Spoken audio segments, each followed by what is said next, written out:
since you've seen me. As you see, I was trying to get on with Master Chef, and I had to really make a decision if I wanted to pursue it or go into trucking and or drive. And I just started with this company, and this company sought me out, and I said, I'm going to give it another shot, give it another chance. It's hard. I miss my kitchen. Yeah, I shed a lot of tears too. The reason why is last year, as you know, I lost my sister, and I had an incident, and this other trucker decided to ram the back end of my trailer on purpose. Yeah, he kept ramming it while he was beeping his horn, ramming it. And sometimes I didn't realize that that's never happened to me. And this all happened, and it was really hard. I wanted to throw in the towel, wanted to quit. So my leader was kind enough to send me back into some training and get some training. I just started, and it's been almost 2 years since I haven't, been in a truck, and I didn't think I was ever going to go back. And I said, no, I'm going to try. I'm going to try it. Trucking is kind of hard. You love and you hate it.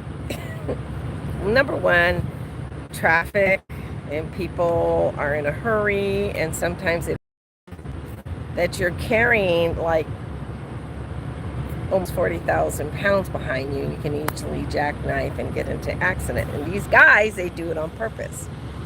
And it's almost suicidal. I see some of these drivers, how they drive, and even truckers.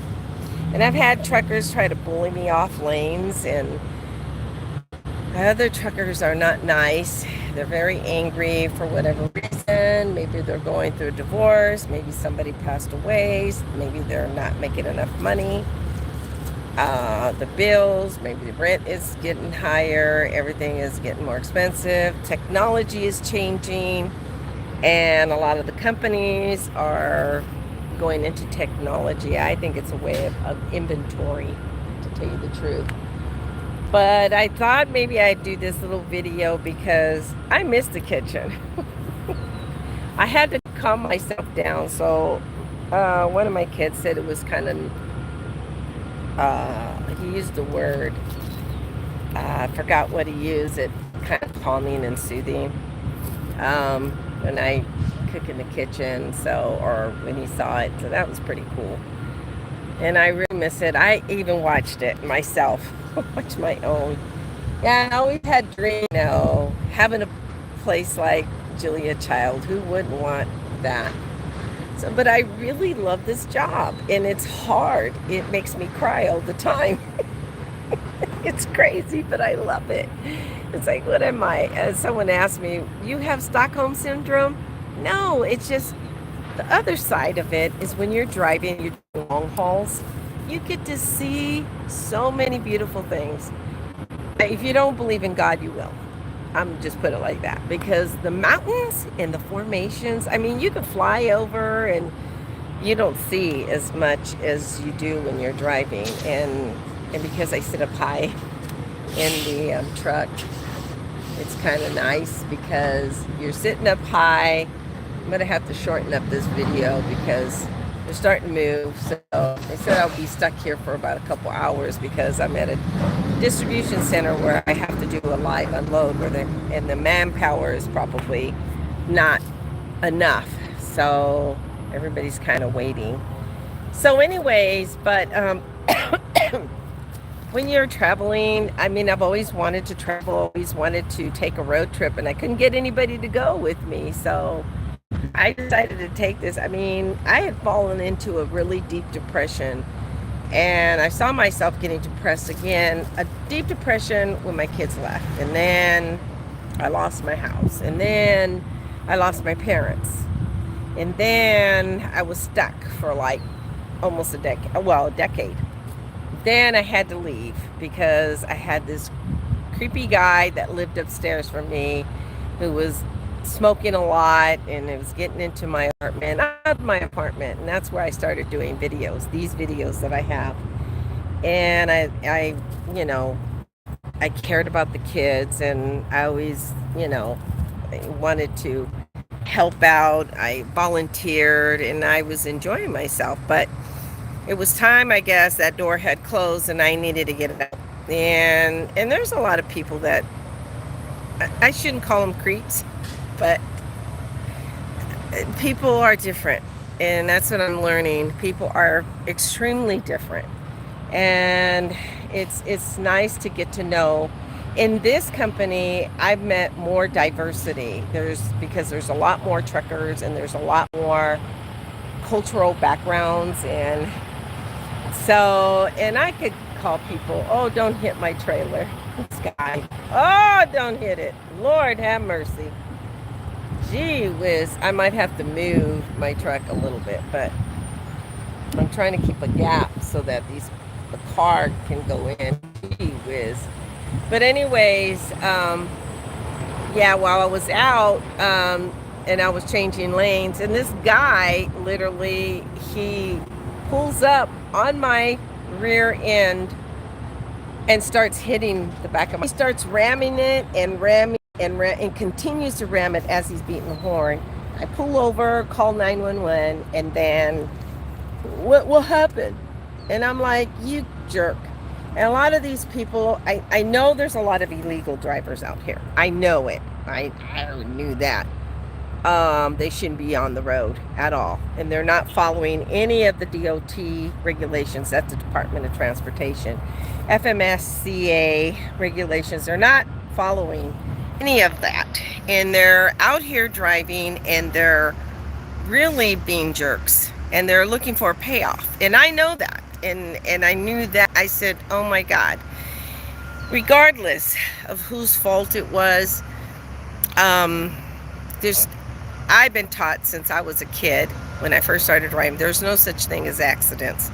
There's only collisions. So accidents could be prevented.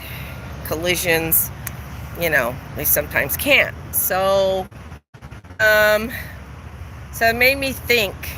And I felt hard because my sister didn't want me driving. She got so worried. Well, I don't know if she did or didn't, because we never really talked about it, but she worried about me. She hated that I was out there. And my mother would have too.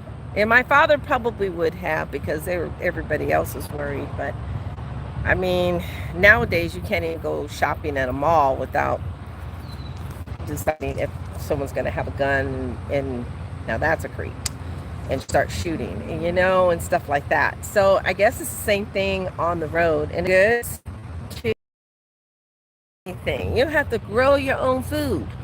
There's no dollar stores. There's no no Kmart's, no Walmart's, no Wincos, no nothing. I think we have a pretty good system here, and and I think drivers need to. This is just me. I used to be afraid of big rigs. I used to be afraid and stay away from them. Now I drive them. Go figure. At the age of 63, I'm 63, and I just started. Really, I started at 61, and that's when this stuff happened. I got a little sick, and I realized that being out on the road all the time without brakes is not good. So you got to take care of yourself, and the money. Everybody thinks just because I drive a truck, I make good money. Sorry. When I first started, I calculated at $9 an hour. Yep. We have to drive 70 hours a week. At $9 an hour, that's pretty bad. Yeah. And and some truckers, they can't even afford to get their teeth fixed. Come on. And can't afford to go see a doctor, and sometimes they end up dead because they had a massive heart attack. And I have to be careful because I'm older.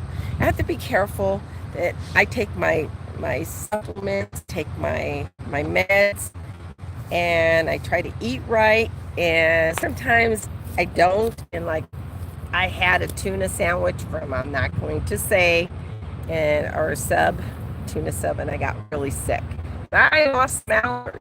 So driving is totally different than being in a kitchen. It is ridiculously different. It's like apple and oranges, like rivers and trees, earth and the universe. I don't know. It's just different. Gotta love it. I can't believe that I never would think in a million years that I would do this kind of work. Never, never. But I absolutely love it. And when I see other women, especially older women driving, that makes me feel good. It really, really does. So driving is for anybody that really wants. And I see people who are just disabled, can't even walk, that drive. So I try. I'm getting bit up over here by some kind of weird bugs. But I try. I'm sitting on a rock, as you see. It's a rock I'm sitting on. So I try very, very hard to do my best. I try not to, in the beginning I was trying to race, I gotta do it. But now I'm kind of like, okay, after the incident, I wasn't racing when I was trying to cross over. I was racing. For whatever reason, it could have been on his tags. I mean, it could have been anticipated, maybe try to close the gap. There's so many scenarios that what took place, but when he tagged the side of my truck and he just kept on and beeping and then he kept on hitting the side of my trailer, that told me something's not right here. Something's not right. And yeah, of course I immediately couldn't believe it. And sometimes cars and trucks, they come out of nowhere. They're driving like 100 miles an hour on the freeway, and they come out of nowhere and you're crossing the lane, and then they're beeping at you and they're mad at you that you're almost hitting them. And this could happen at night in bad weather. And I think a lot of these so-called accidents or collisions can be prevented if people are taking care of themselves and they're not so angry or whatever. It's hard.